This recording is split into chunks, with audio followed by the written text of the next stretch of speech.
Hello, hello, hello, everyone. Welcome to another exciting edition of the Heart of Innovation. Today is a very special episode because we have the Global PAD Association's Chief Medical Officer, Dr. Dansinger, Dr. Michael Dansinger. He's a world-renowned diabetes reversal expert with diabetesreversalexperts.com.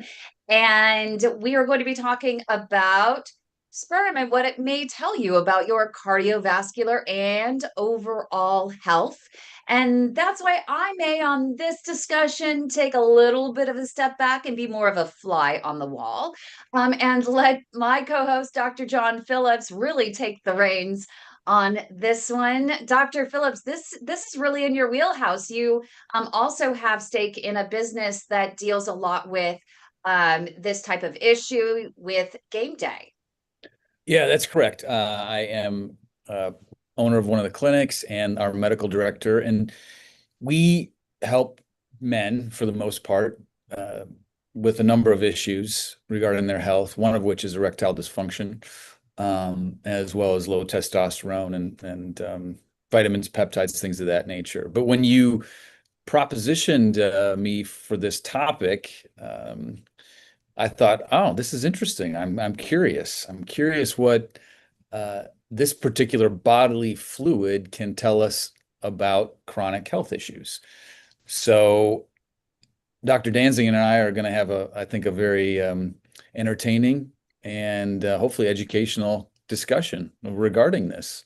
So I'm looking forward to it because this is not really erectile dysfunction, maybe in my wheelhouse, but assessing, sperm for a screening tool, possibly early detection for broader health issues in men is very important. And part of what I love about our show is the heart of innovation is it not only includes the tangible, but also, key insights, a lot of brainstorming, that may be out there that, also just medicine is a practice, right?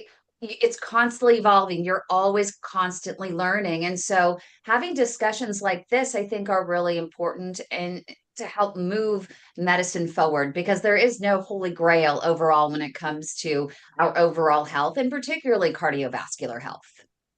Right. I mean, I think typically we think about blood as the kind of the fluid, so to speak, where you get information about your electrolytes and what your blood counts are and cholesterol and blood sugars. And, I think it's curious to look at sperm analysis and see if that can provide a glimpse into a male's health and whether or not they might be at risk for, chronic issues. I think typically, I guess I thought about semen analysis as fertility, and that's what it was used for family planning, etc.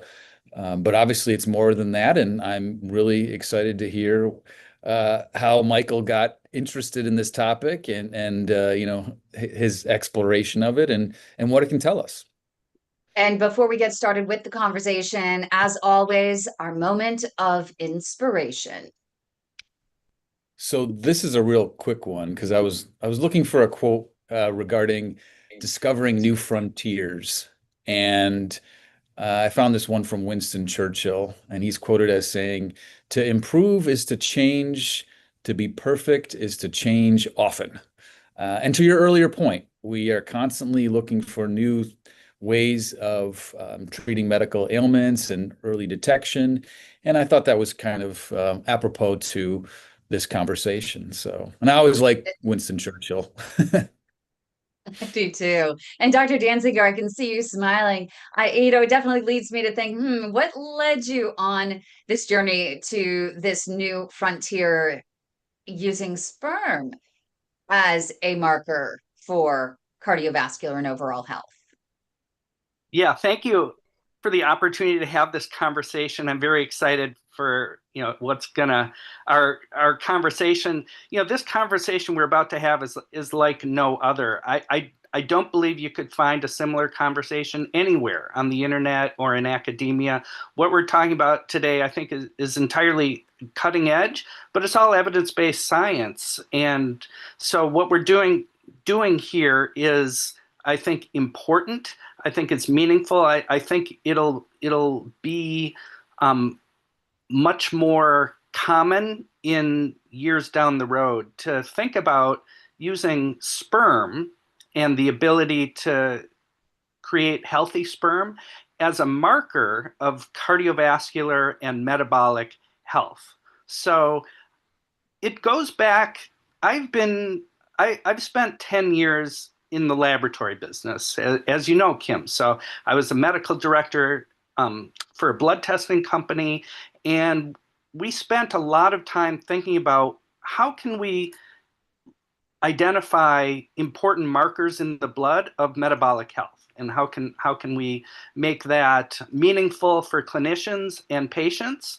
And during my research over many years of cardiovascular markers, I came to recognize that sperm is very sensitive to cardiovascular issues. So all of the things that are bad for arteries are also bad for sperm. And I even spent a little time with the leadership at the company where I worked at to think, let's start thinking about analyzing sperm, but the logistics weren't good. And to get a sperm sample at the lab needed special preparation that it just wasn't our wheelhouse. But now I've recently learned that men can analyze their sperm at home using a simple, inexpensive test. So for less than $100, men can test their sperm it takes 20 minutes and it costs about $30 for, so you can do it 3 times for $100. And that is revolutionary. Now it becomes possible to test your sperm at home. Now, this is mainly for men who are battling fertility issues, but I'm proposing that now it can be done as a cardiovascular risk marker as well. Fantastic. And coming up next, right here on the Heart of Innovation, I can see that Dr. Phillips is just biting on the bit, chomping on the bit to jump right in and ask Dr. Dansinger some questions. So stay with us right here on the Heart of Innovation on KDOW. Don't go away. And for those of you that are watching on YouTube, my producer, Josh, is standing by right there on YouTube. If you have any questions for Dr. Dansinger or Dr. Phillips, make sure to put them there in the chat. You can also email them to info@padhelp.org because I am monitoring that as well. Right now, we have a few people in the studio audience that are already chiming in with some questions, but don't forget, if you like this video, please make sure to like the video, click on the like button, and also subscribe to our channel, youtube.com/the way to my heart. You gonna bring us back, Dr. Phillips? Let's do it. Josh, hey, I have orders from headquarters from Josh on that one. Yes, good job. You ready? 3, 2, 1. Welcome back, everybody. Thanks for joining us. So, Michael, let's get right into this. But you mentioned ways to monitor metabolic health. Can you take a step back and just kind of describe what metabolic health is? We talk about things that the 4 main things that kind of do us in: cardiovascular disease, neurodegenerative disorders, cancer, and then kind of metabolic ailments, diabetes, things of that nature. So is that what you're talking about with metabolic health, or is there something different there? Yeah, I'm talking about cardiometabolic health. Some of the leading killers in the United States and throughout the world are cardiovascular disease, potentially preventable cancers, diabetes, prediabetes, metabolic syndrome, and all of these conditions, take cardiovascular disease, for example, start really in the teen years, in the 20s and the 30s. And so it takes many, many years of metabolic dysfunction. I'm talking about the gradual negative effects of lack of exercise, unhealthy food, smoking, all the things that we know are bad for your health gradually accumulate over time for the most part. And so the damage is occurring. And how can we measure it before you have the heart attack, before you clog off your arteries to your feet, before you get prediabetes?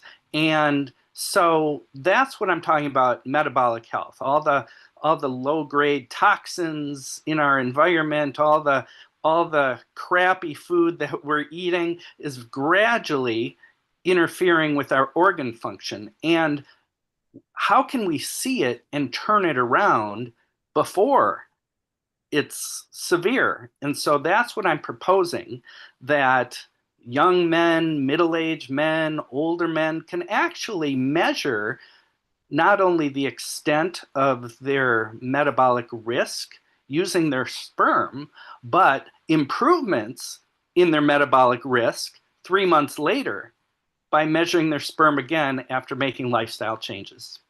So when we think about looking at metabolic risk through normal testing, it's blood, like I had mentioned, right? So Yeah. you're looking at cholesterol and blood glucose and things of that nature. What are you looking at in the semen? Because I think a lot of people just think about sperm count, right? And guys dealing with, family planning and infertility. Clearly, there's more to that. Right. So take us down that road. Sure. So the blood is we're not talking about replacing the blood, of course, right? So high blood sugar, but that doesn't, you don't get high blood sugar until it's late in the game, until you've got prediabetes and diabetes. Your cholesterol could be off, and that's an important marker, but, cholesterol medicines lower that. And blood pressure eventually goes up, but how can we measure improvements um, that might not show up in the blood or in our vital signs? So with the sperm, we look at a number of things that you can look at home. So the sperm count, that's the concentration of the number of sperm cells that are there. More importantly is, are they moving? And so not all the sperm cells, some of the sperm cells are dead. So how many are moving? How many are moving forward is even more important. Many of the sperm cells they just go in circles.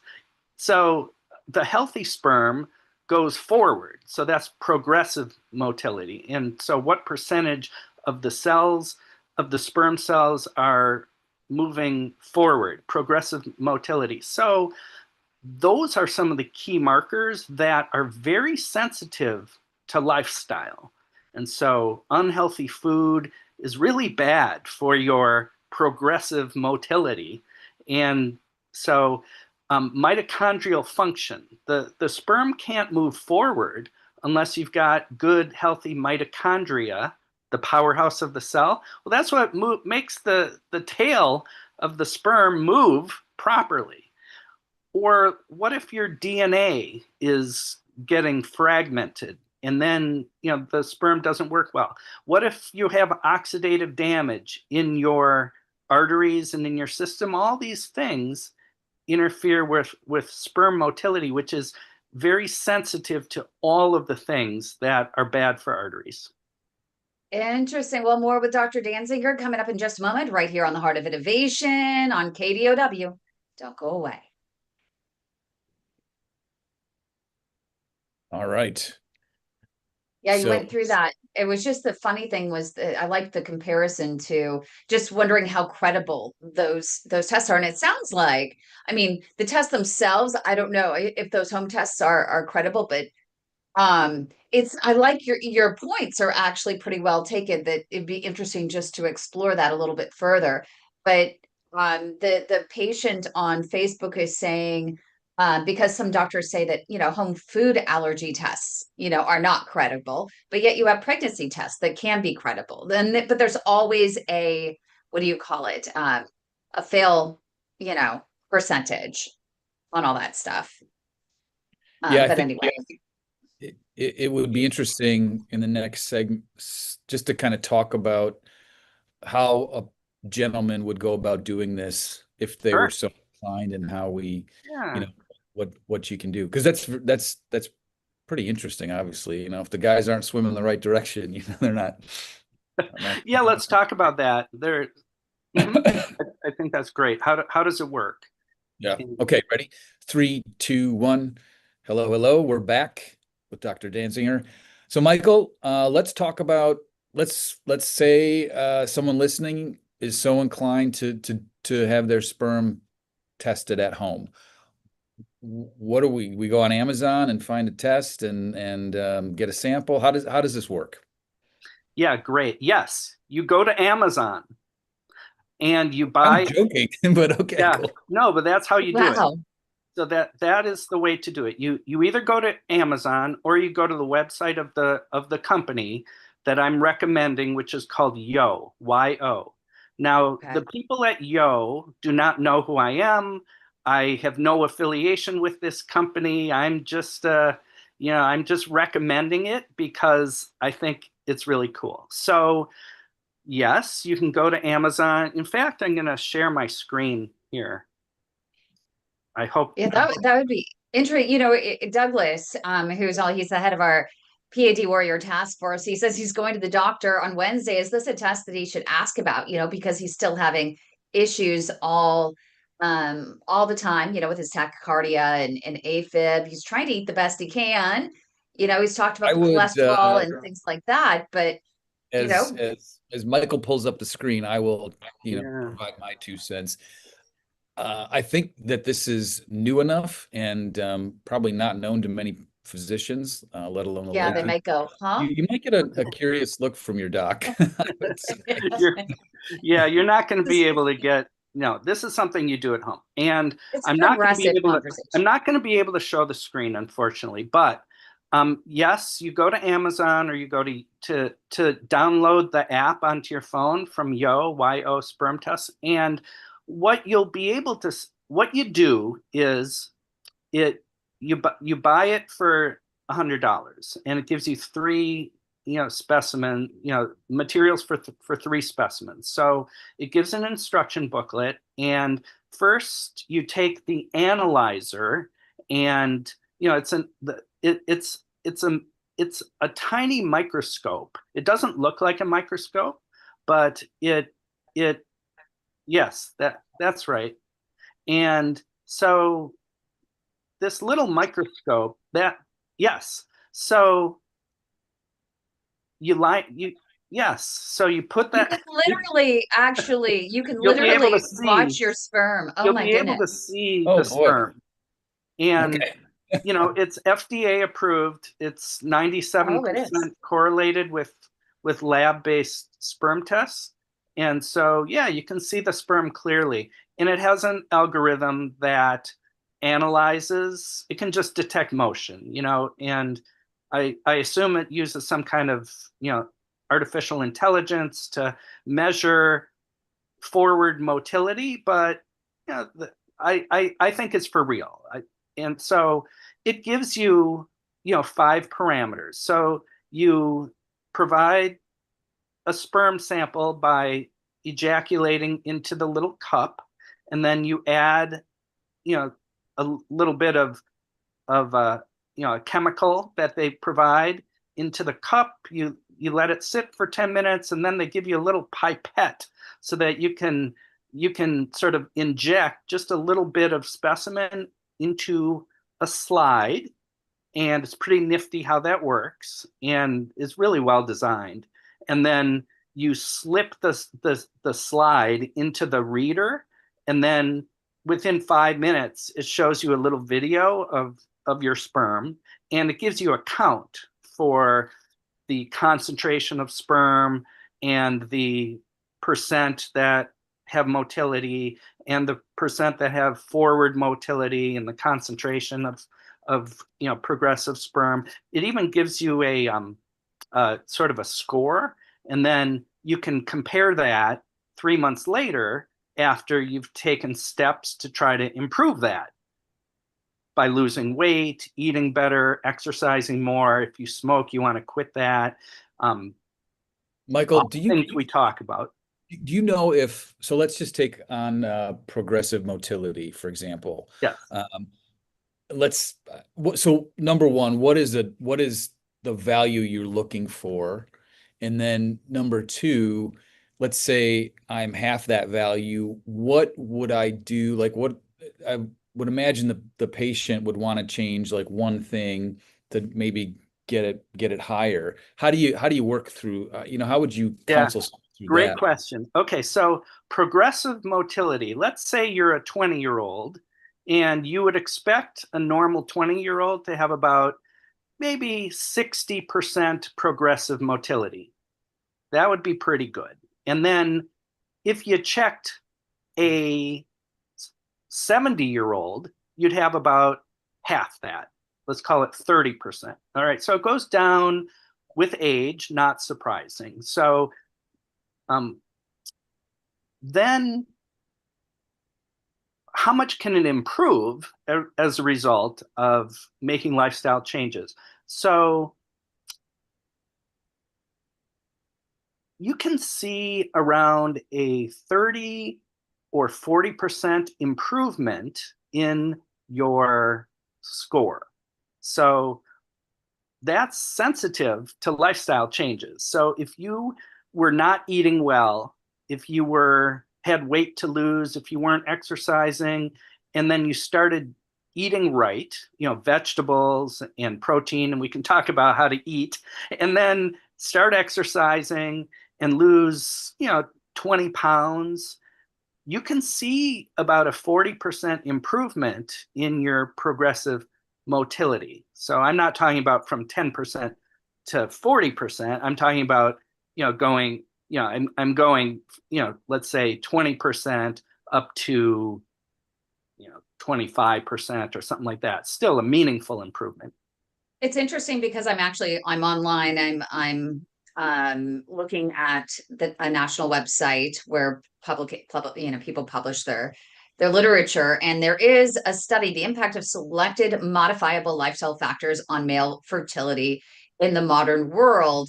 And they looked at a bunch of different studies out there, and what they concluded that lifestyle related factors are in fact a significant cause of male infertility, definitely has an impact on reproduction.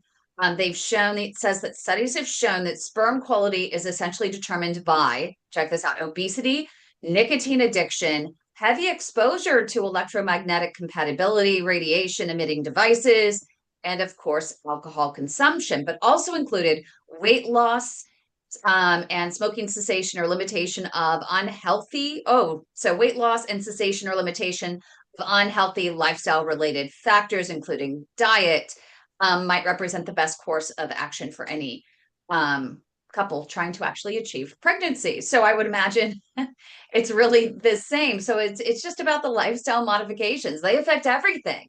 How you eat, how you drink, whether you're smoking or not, whether you're sitting with your phone close to you all the time. Yep. And they also affect our ability to go to break. And we're going to do that right now. So stay with us. You don't want to miss the next segment. Not quite a Nice pro, job. but I'm working on it. I'm working on the I segment. loved it. I thought that was smooth too, Josh. That was great. Perfect. Um, So awesome. we've got 9 minutes. I guess the question that I'd like to dive into a little bit is the assumption, well, is the assumption that this will provide a quicker alteration in some of the more traditional, that quicker than some of the more traditional tests that we use, like, I don't know, hemoglobin A1C changes after you alter your diet, or clearly the weight's the weight. But I guess my question, Michael, is how do you sell this to not sell, but how do you recommend it as an adjuvant to a patient? Yeah, I think that's the trickiest part of this whole conversation. Oh boy. So, yeah. Now we'll have it. You ready? All right. It's interesting when nothing else works. So that'll be when nothing else works, right? To convince them to make the changes. Well, maybe there's, talking about their sperm just might. It might. All right. You guys ready? 3, 2, 1. We are back. And Michael, I've got to ask, the elephant in the room for me is, how do you convince a guy to do this? Like, what am I looking for? So I change my diet, I lose my weight, I lose weight, I see that. Lose weight, my blood pressure gets better. In theory, oftentimes I see that. So the objective changes that I'm looking for within my sperm, and progressive motility is one of them. Are those changes quicker than some of the other more traditional changes that we might be monitoring or see? Yes, that's a great question. And so it takes about 3 months to really see the improvements in the sperm, but that's pretty short. So in some cases, in some cases, it would not be the most important marker to check. Most of my patients have type 2 diabetes. I want to see their hemoglobin A1C go down. Most of my patients have a wide range of cardiovascular risk factors that have been improved by their medications. There's no room for the cholesterol to go down any further. They're on a statin. There's no room for their blood pressure to go down. They're on a blood pressure medicine. And maybe their blood sugar is already well controlled. Still, metabolically, they might not be so great. And it's just harder to see the improvements if you don't, it's harder to see the improvements if they're masked by the medications that they're taking, or if they're not sick yet. So if they don't have diabetes or prediabetes or hypertension, but they're still damaging their arteries. So the sperm would be good for that. And so when you're going to start to make, and some people don't have that much weight to lose. And so if you're not seeing the scale moving, but you're seeing improvements in your sperm parameters, that can be good evidence that you're making forward progress with your health, even if you haven't lost weight or don't have weight to lose. And so all of these other markers that we're talking about remain important, but sometimes you can't see the improvement that you're looking for. Either it's subtle or there's no room on that marker for improvement. And so the sperm can tell us things that the blood and the other vital signs cannot tell us, especially in young people who seem healthy but are not. And so those are my thoughts about who could benefit from this, especially people who want to test everything, right? We all know people who want to be proactive and assertive and make sure that anything that's abnormal is fixed if possible. So that's who So you're could basically benefit from saying this. that with the blood, there's still things that could be hiding, right? There are still some health issues that could be looming. We always say that, for example, with my dad, he was 78 years old before his heart disease was actually discovered. Well, why does a person have to be on the verge of a heart attack, before they get diagnosed? He probably would have known 30, 40 years sooner, if he'd only checked his sperm. And in fact, my parents did have trouble Mm. conceiving when he was younger. And that could have been because of the nicotine. It could have been because of the diet. And if only he had a very simple, less expensive test than putting someone on the treadmill or doing a CT angiogram or an echo or something, he might have known sooner and been more willing to make the lifestyle changes than he even did at 78 years old. And he's like, really, I have to change my diet now? What are you talking about? I think it's interesting though, Michael. So are you incorporating this testing with your patients currently? Or those that do you kind of like feel them out a little bit and say, oh, maybe this person might be interested? Or is this part of your kind of global assessment? No, it's too new for that. I only came up with the idea like 3 weeks ago because I found out about this test. Ah, I see. Okay, so walk us through are you gonna How could in it your, work? yeah, how are you gonna do this? Yes. Okay, so it needs to be men who have not had a vasectomy, and you need to get them at the beginning of their journey, right? You can't 3 months after they've lost weight and improved their diabetes. It's a little late to look for improvements, right? So you would have to convince them from the get-go that this is going to be a helpful marker. And I haven't even come up with how you have that conversation because it's so out of the ordinary. And you're trying to convince a patient that you're legitimate and normal. And then you start talking about something that's so cutting edge. And even though it's science-based and, would stand up really to just about any, I think, real scrutiny, the how to incorporate this into clinical practice, it's so new that, but I think it's ripe for a company to start to go in this direction. I think there's a lot of men out there who would be very interested in this sort of vitality testing. I think there's a big market out there. No, I totally agree. They say physician heal thyself. So uh, I guess I think that you have to find the right, obviously you have a protocol, you find the right people, like you said, some people just want to know everything and are very open to that type of exploration because this we talked about frontiers, who knows? I think it's fascinating. I mean, I wouldn't see, I can't, at least in what the next 5, 10 years, I'm not sure that most mainstream, doctors in hospitals are going to be doing this as a measurement, but it is something that is interesting to have a lot of men do sooner rather than later.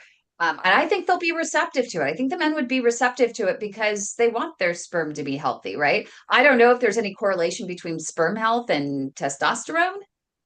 Dr. Phillips, Dr. Well, Dansinger. I mean, so the you have to be careful when you replete or replace someone's testosterone through injection, that their sperm counts go down, and particularly younger men who have low testosterone, typically from problems within the hypothalamus or the pituitary. There's a medication that they can use that can help increase the testosterone without reducing their ability to have children. So that's something to look out for. I feel like the women who are listening might feel left out of this Yes, conversation. actually. Um, how do you eggs? I don't, that's obviously not possible, but I mean, like, do we know if there's any data to suggest the health of a woman's eggs and their metabolic, health as well? Eggs are a pretty different story. Yes, they are. That's a very different story. That's a whole nother topic, but I would say that Must be there's not stuff. that much symmetry in the conversations when it comes to that. So I'm sorry to the ladies, they don't have a similar opportunity. And coming up next on that note, we're going to find out more about the different types of foods, maybe some vitamins that might help to improve not only your sperm health, but also your cardiovascular and overall health. So stay with us right here on the Heart of Innovation and KDOW. Don't go away. All right. That was interesting. Indeed. I was having trouble phrasing my question because I'm trying to see, like, I see it as being so helpful to get, like, I think, Dr. John, men would be more interested in making those and more committed to making the lifestyle changes early on if it has to do with their sperm versus, because that's right now, right? Versus later on, 40 years down the road when they're on the verge of a heart attack.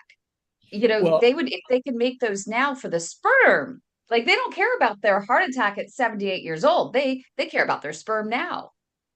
I mean, I think if you, in my opinion, and we'll hear from Michael, but if you labor under the premise that there is a correlation, and then you also take the virility kind of, that topic or that kind of orbit into a guy's, put that in their mind, and virility is important when you're younger. Now, I don't know, and this is, I think, Michael's point too, like you do this early on.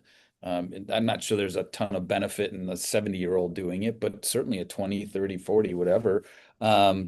Definitely, something to be said. But I think most people would say, where's the data? What's the correlation? And how will it help me?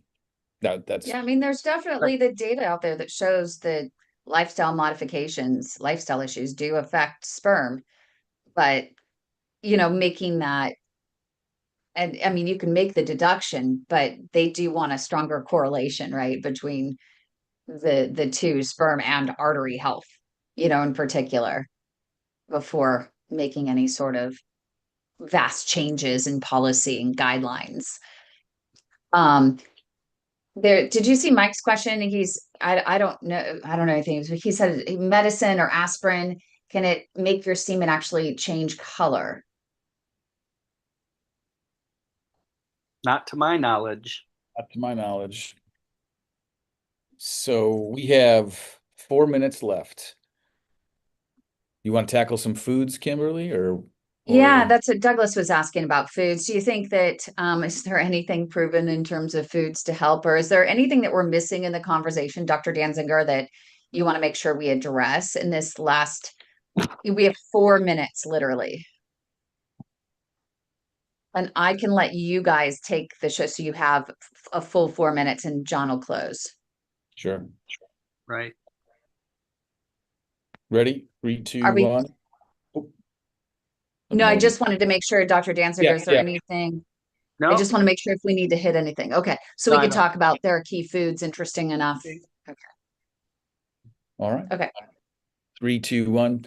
Welcome back, everybody. We are putting the finishing touches on this show, and it certainly has been entertaining and thought-provoking, right, Michael?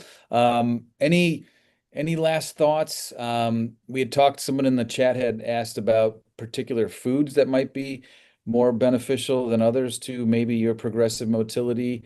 Let me ask you this, do you know of are fruits better than vegetables? A certain protein better than other proteins? Do you know? Great question. Well, the main thing is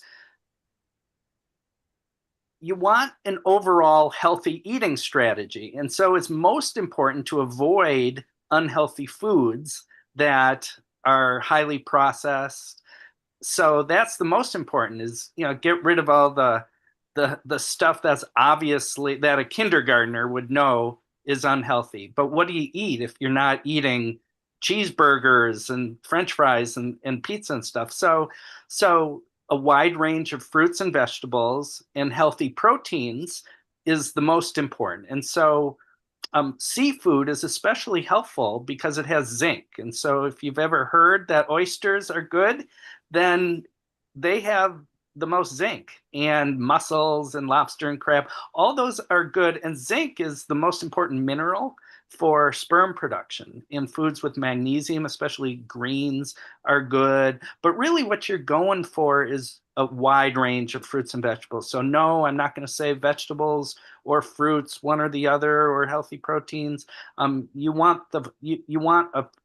a healthy eating strategy, exactly the kind of eating strategy that you would use to keep your arteries healthy.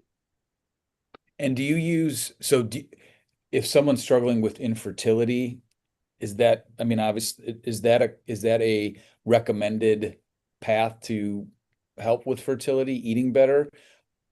Do you know? I mean, or Oh, is that absolutely. like a Yes. So first of recommendation? all, let me quickly point out that about at least half of men who are having difficulty conceiving, if it's due to sperm issues, is not necessarily a lifestyle issue. So there's many causes of male infertility, but let's say half of it is lifestyle related. And in those cases, then yes, you want to follow a healthy eating strategy. You want to get leaner if you have fat to lose. You want to start exercising. You want to quit smoking. Zinc supplements, low dietary zinc is an issue. And so that's follow your doctor's advice when it comes to zinc. But these are important issues for men who have lifestyle related fertility issues. You can get your sperm back if you make concerted efforts on lifestyle change in some cases. And we've got about a minute left. is there a correlation? Because, folks often get diabetes or type 2 diabetes at a later stage in life, and so clearly they're not often reproducing. But do you know if there's a correlation with type 1 diabetics and infertility at all? I don't know. So I don't know. All right. Well, that's more food for thought. Certainly, Michael, we've had, again, a thought-provoking and a very educational and interesting conversation. We appreciate your time. I imagine there's more to come, and certainly with the technology changing and maybe some data, who knows? We might be testing our sperm more frequently, or first and foremost,